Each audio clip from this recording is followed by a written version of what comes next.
Shalom, selamat pagi Bapak Ibu Saudara yang dikasihi Tuhan. Kita bertemu kembali dalam acara Renungan Pagi Spiritual Life.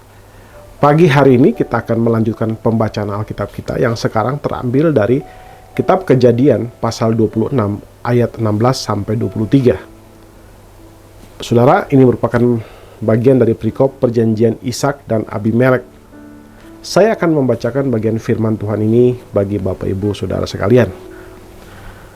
Lalu Abimelek berkata kepada Ishak, "Pergilah dari antara kami, sebab engkau telah menjadi jauh lebih berkuasa daripada kami." Ishak pun pergi dari situ, berkemah di lembah Gerar dan menetap di sana. Kemudian Ishak menggali kembali sumur-sumur air yang digali pada zaman Abraham, ayahnya, dan yang telah ditutup oleh orang Filistin sesudah kematian Abraham. Ia menyebut sumur-sumur itu menurut nama-nama yang telah diberikan oleh ayahnya. Ketika hamba-hamba Ishak menggali di lembah itu, mereka menemukan di situ mata air yang masih hidup. Para gembala Gerar lalu bertengkar dengan para gembala Ishak. Kata mereka, "Air ini milik kami." Ishak menamai sumur itu Esek karena mereka bertengkar dengan dia. Kemudian mereka menggali sumur lain dan orang-orang itu bertengkar juga dengan sumur itu. Ishak menamai sumur itu Sitnah.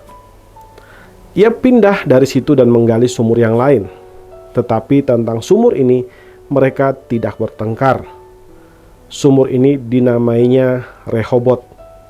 Dan ia berkata, "Sekarang Tuhan telah memberikan keleluasaan kepada kita, sehingga kita dapat beranak cucu di negeri ini." Dari sana ia pergi ke Berseba. Saudara yang dikasihi Tuhan, pembacaan firman Tuhan yang baru saja kita baca merupakan kelanjutan dari pembacaan sebelumnya. Di dalam pembacaan sebelumnya kita sudah melihat bagaimana Allah memberkati Ishak dengan berlimpah-limpah. Dikatakan bahwa dia di dalam 1 tahun telah menghasilkan 100 kali hasil panen.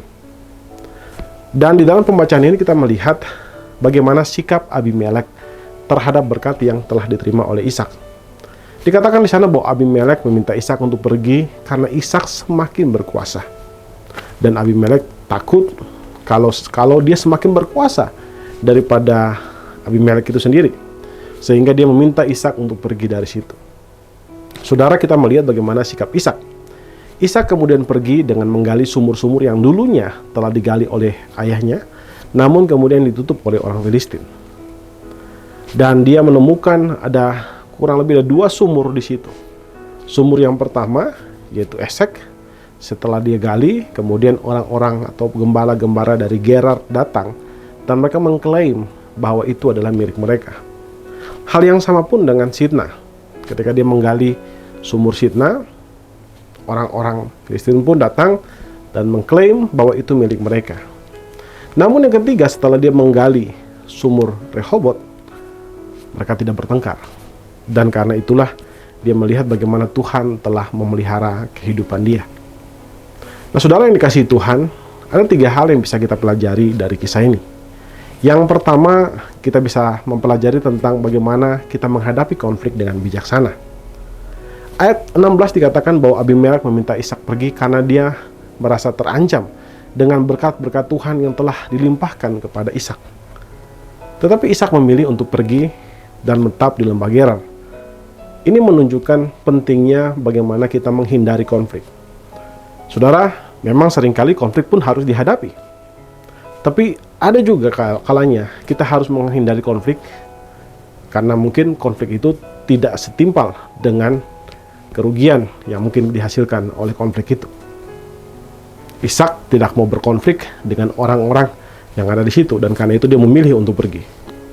Saudara, dari cara Ishak menyelesaikan masalah dapat dilihat bagaimana karakter daripada Ishak.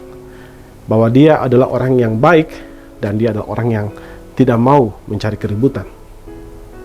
Saudara, sekali lagi, kadang-kadang lebih bijaksana untuk mundur dan mencari solusi yang dapat kita lakukan dengan damai daripada kita berkonfrontasi dan juga kita berkonflik. Hal kedua yang bisa kita pelajari dari renungan ini adalah ketekunan dalam menghadapi masalah. Saudara, ketika Ishak pergi setelah diusir oleh Abimelek, dia pergi ke lembah Gerar. Dan apa yang dilakukan di sana? Dia tidak mengeluh ataupun menangis atau menyalah-nyalahkan orang lain. Yang dia lakukan adalah ia terus menggali sumur-sumur yang dulu pernah digali oleh ayahnya. Dan setelah dia mendapatkan sumur-sumur itu, para gembala Gerar kemudian datang dan mengklaim sumur-sumur itu. Tapi Ishak tidak patah semangat. Ia terus menggali sumur-sumur yang lain. Dan pada akhirnya ketika dia menggali sumur terakhir, yaitu sumur Rehobot, maka mereka tidak bertengkar dengan dia.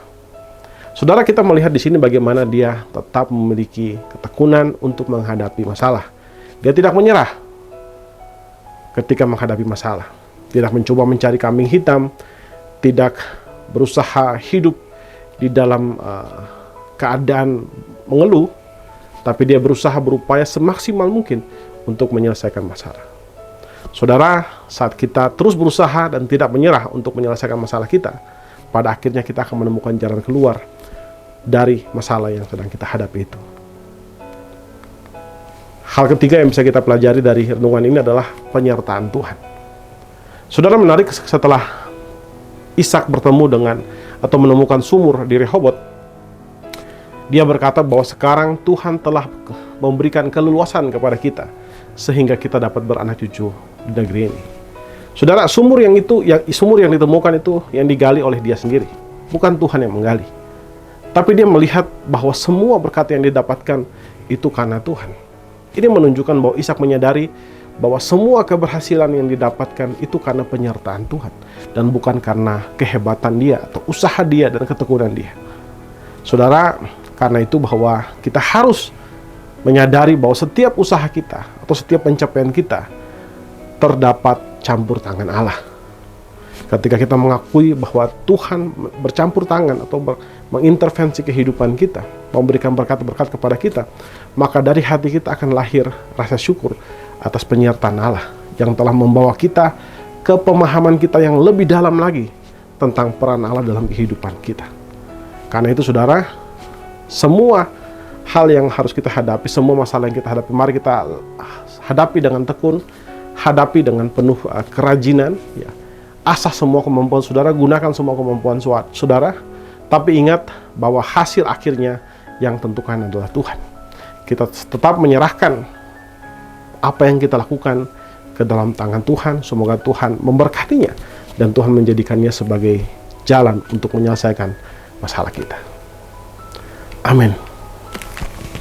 Saudara, mari kita ambil waktu sebentar untuk merenungkan firman Tuhan yang baru saja kita dengarkan. Saudara, apakah saudara sedang menghadapi masalah karena saudara diberkati Tuhan dengan begitu luar biasa, ada orang-orang yang kemudian membenci saudara?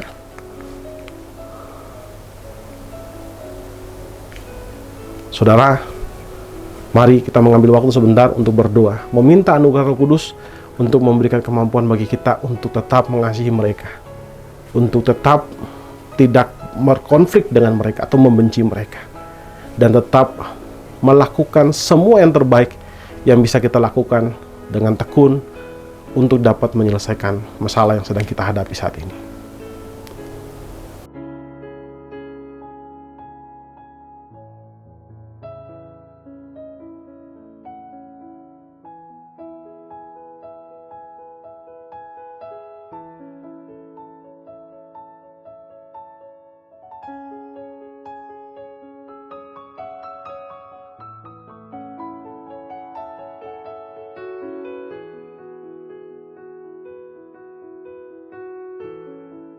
Saudara, marilah kita menyerahkan seluruh hidup kita, seluruh masalah kita ke dalam tangan Tuhan.